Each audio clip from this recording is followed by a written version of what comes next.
This was about SGA. I mean, so much about over and over and over again as he ties Wilt for the most consecutive 20-point games record. And, you think about that for a guard to come out and do this. Most Mhm. consecutive 20-point games in NBA history at 126. There is just something automatic. And maybe to some people, it's not, it's not as flashy. Like, if you grew up in a Jordan era like I did, certainly what SGA does is different than that. If you grew up in a Steph generation, what SGA does is different than that. Like the mid-range jumper is an art that sort of died, but what you see in SGA is somebody that I can't say the word, makes easy things look even easier. There we go. And what we It's end not up with easy are to say these mid-range effortlessly. jumpers. Thank you so much. What we end up with are these mid-range jumpers that are sort of boring, but he makes them look easy over and over and Mhm. over again. So to me, I watched somebody last night that with the weight of the game on his shoulders, every time they needed a bucket, every time they needed facilitation, every time they needed something, it went through SGA's hands, and he made the right decision, and his team won because of it. We oversimplify or overcomplicate so much of the NBA. I think it's really simple. SGA is the best player in the world right now, even if we don't love sometimes watching SGA play because it doesn't look like nothing we've ever seen, and it isn't this phenom. There's still something beautiful in my mind to the way that he plays the game.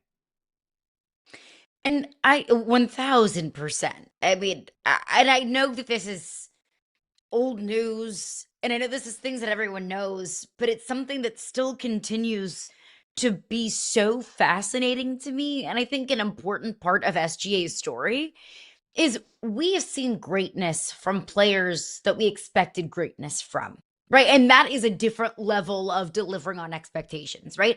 Kobe Bryant, LeBron James, guys who we knew they were when they were in high school, and they still ended up being one of the great ones. I think that's impressive.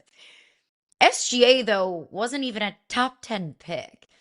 SGA, when he was traded from the Clippers to OKC, it wasn't even really a conversation in the stipulations of the trade.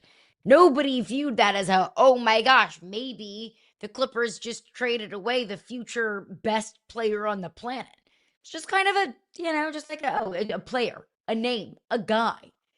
The fact that we didn't consider SGA coming to fruition as such makes his story, I think, that much more fascinating and almost that much more impressive.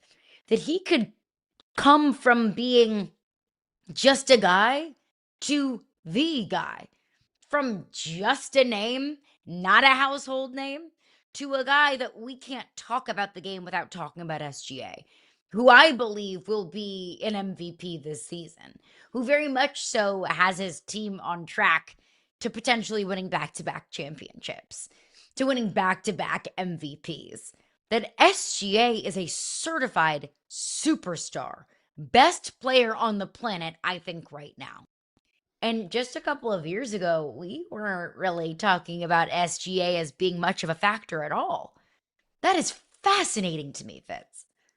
And it's also fascinating in some deep dive world where like we can end up with back-to-back champions, back-to-back MVP of SGA, and there will still be people out there that roll their eyes to it. Just like we watch Jokic win how many MVPs, and everybody's like, oh, like Yeah. it is funny how unimpressed, how just too cool for school, casually unimpressed everybody seems to be with current MVPs. And I refuse to be that way. OKC put up 129 points, by the way, and they did that last night without Chet, Jeez. without J Dub. I mean, they were missing pieces all over the place. So is this a statement more about, I don't know, Denver's defense or lack thereof, that they're still able to throttle them with that many points? Or is it more a statement about, to you, OKC's just staggering, unbelievable depth? Um, Permission to have a cop out here and say it's a little bit about both. Because I Granted. think it's about the depth. Like you don't have Jalen Williams without the Y. Jalen Williams with the Y comes in, who's been a guy who's been incredibly reliable whenever OKC's been going through some of their injury bug. And Jalen Williams comes in with and drops 29 points. That's depth. When OKC has let me do quick math here, 42 points off the bench. that is a testament to depth. And that's not something that just came to fruition last night, although it came to fruition in a big way last night. That is something that has come to fruition so many times throughout the last month and some change whenever OKC's been dealing with injury. But it also has something to do with Denver's defense as well. When we talk about some of these championship contenders, Boston, OKC, San Antonio, all teams that rank in the top 5 defensively, when Denver sits at 22.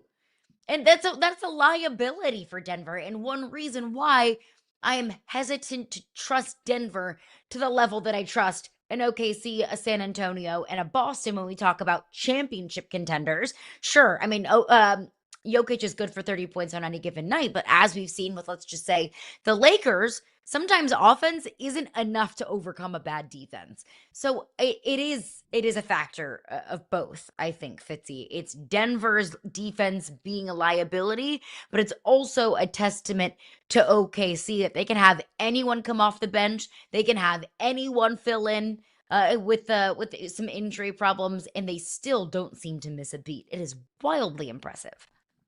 And the fact is, they've had to win a lot of games this year without their core, and that has given a young group of bench players a lot of experience, a lot of confidence, a lot of get-togetherness, all of these things. Like, look, just to be as clear as possible, if Oklahoma City is healthy and your plan as a fan of any other team is to win an NBA championship, the only thing you should be buying right now is every voodoo doll known to man. Because, like, you are not – if OKC gets healthy, even if they're not healthy, I'm not sure you can beat them. If OKC is healthy, you're not going to beat them this year. You're not going to beat them next year. Like, health is the only thing that could take down Oklahoma City. And even this year, when they haven't been healthy and they have every right to not give a damn, they are still where they are.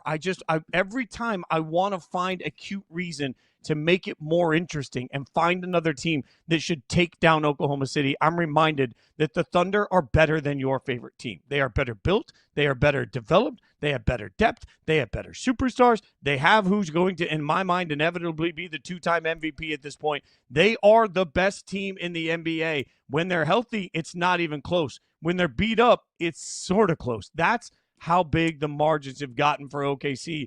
And just a reminder, they have a ton of draft capital. They aren't in a salary cap situation. Like, everything you could possibly want for OKC. They're not going anywhere. Is built right. Just get used to it. The Thunder are better than your favorite team. It's a great time to go buy a Thunder jersey.